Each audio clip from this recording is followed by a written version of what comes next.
Our story begins with business school professor Bruce Greenwald stating that in 20 years from now, there is no chance that Tesla will dominate the auto market. Leave it up to a business professor to give advice and make claims from the comfort of his office, while Elon Musk and the team at Tesla are working hard to prove this educator wrong. His logic goes as follows. The electric vehicle market is small today, so a company like Tesla needs 20% market share to be viable.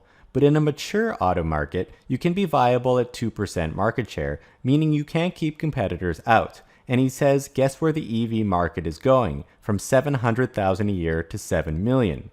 He's saying there will be a 10x increase in EV sales.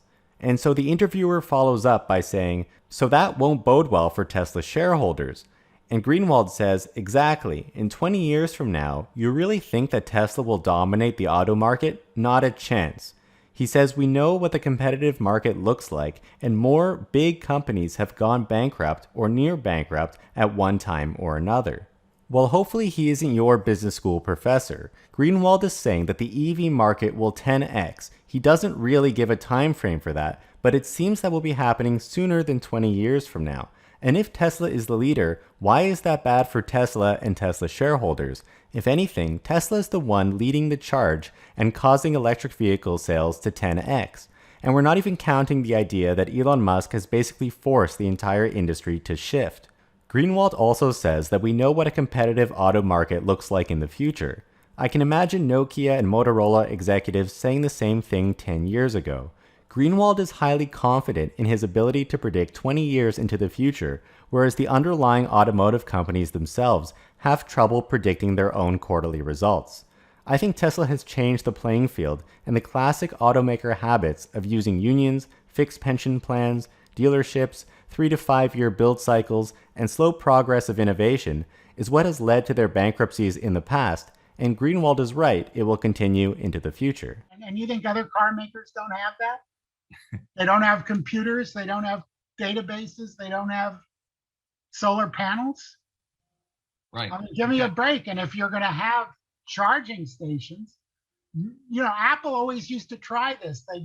When they tried iTunes, they tried it only working with Apple computers, and the iPod didn't work at all.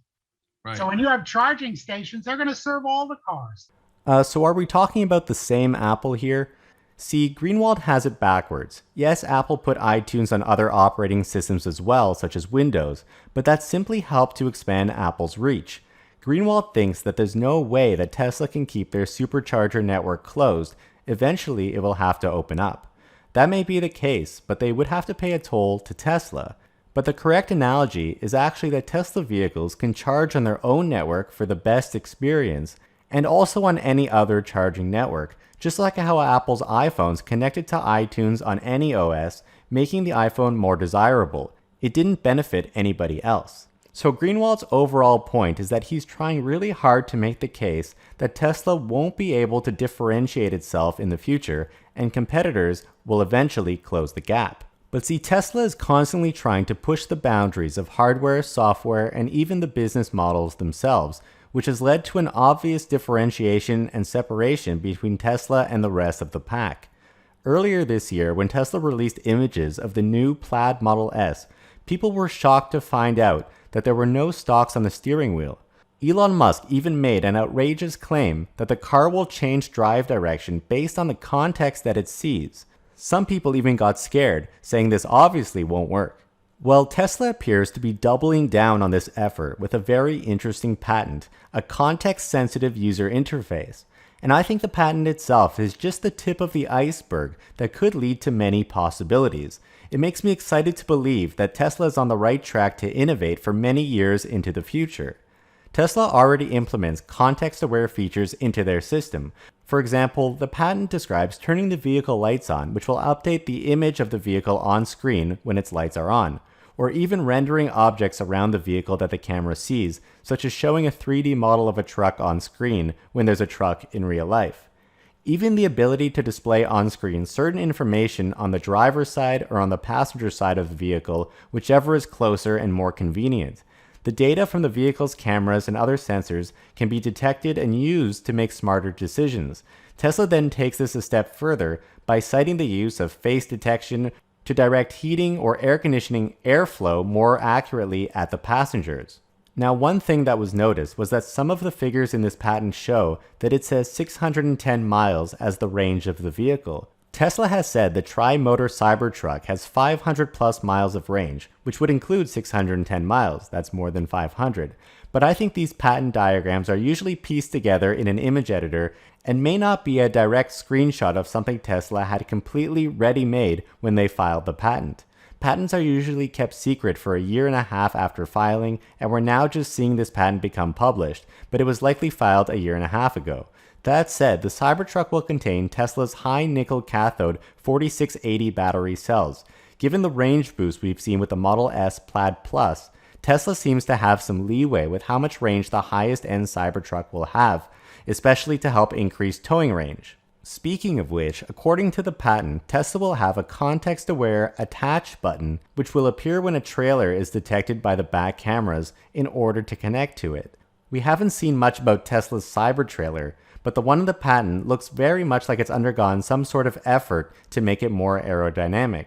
Actually, a Tesla-designed trailer might be very important for range, as trailers with flat front faces act like sails and will catch the wind and create a massive amount of drag, drastically reducing the range of an electric vehicle. So there could be a large variation depending on the type of trailer that's attached. Now, one of the most interesting things I thought was the Cybertruck interfacing with the camper stove.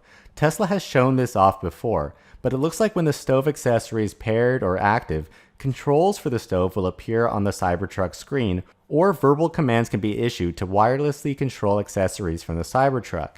I think the possibilities here can be endless and will help expand Tesla's ecosystem. For example, pairing the Cybertruck with Tesla's ATV for communication to show it on screen to let the driver know when it's connected and charging in the back.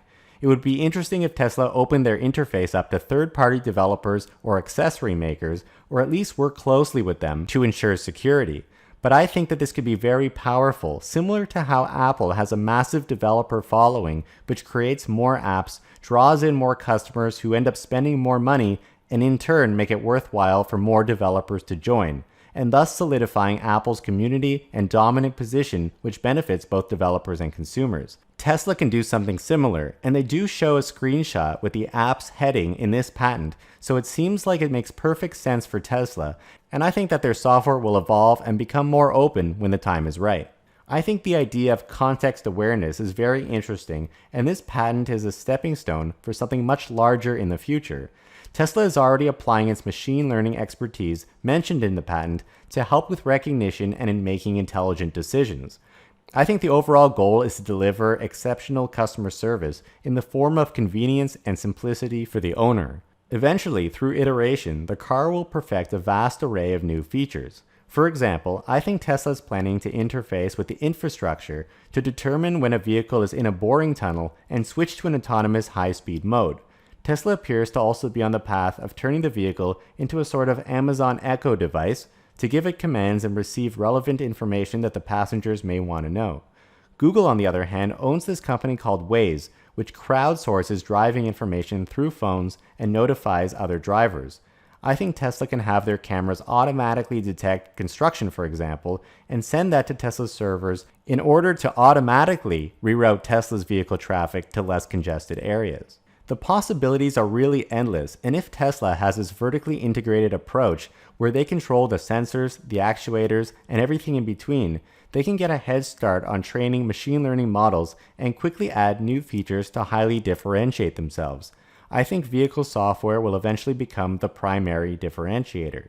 Tesla has also submitted a patent for an integrated tonneau cover, in which they mentioned that they could have solar panels built into the Cybertruck tambour door, which rolls up inside the vehicle. Elon Musk has tweeted about this before, saying that solar panels could potentially add 15 miles per day. Aspirationally, if it has fold-out solar wings, it could be self-powered essentially, generating 30 miles per day worth of energy, enough to rarely have to charge the vehicle. The Cybertruck does have a large surface area with its 6.5-foot bed. The Cybertruck itself will be about 20 feet long. Technically, the entire roof can be covered in solar panels, even the windows with solar panels collecting non-visible light so you can still see through them, but these are inefficient however, and would likely make the vehicle a lot more expensive and difficult to produce. But to focus on the tambour door appears to be a great idea given its large surface area and the panels can be integrated right into the slats at the factory.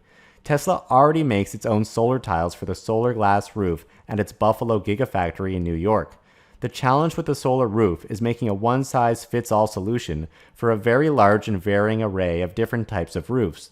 However, the Cybertruck's tambour door slats are consistent across all Cybertrucks. It may be an interesting add-on if Tesla moves forward with this, and doing the heavy lifting at the factory can reduce cost, use less material, having it be one compact piece instead of metal with a separate solar piece on top, and it can almost just as easily be installed into the Cybertruck as a regular tambour door. I think an option like this could really separate Tesla from the competition as it leverages Tesla's expertise in both vehicles and solar. So do you think a solar Cybertruck is viable, and is that something that you would want even if the miles added per day in direct sunlight is quite low? And what do you think about Tesla's context-aware patent? Let me know in the comments what other applications you think this could have.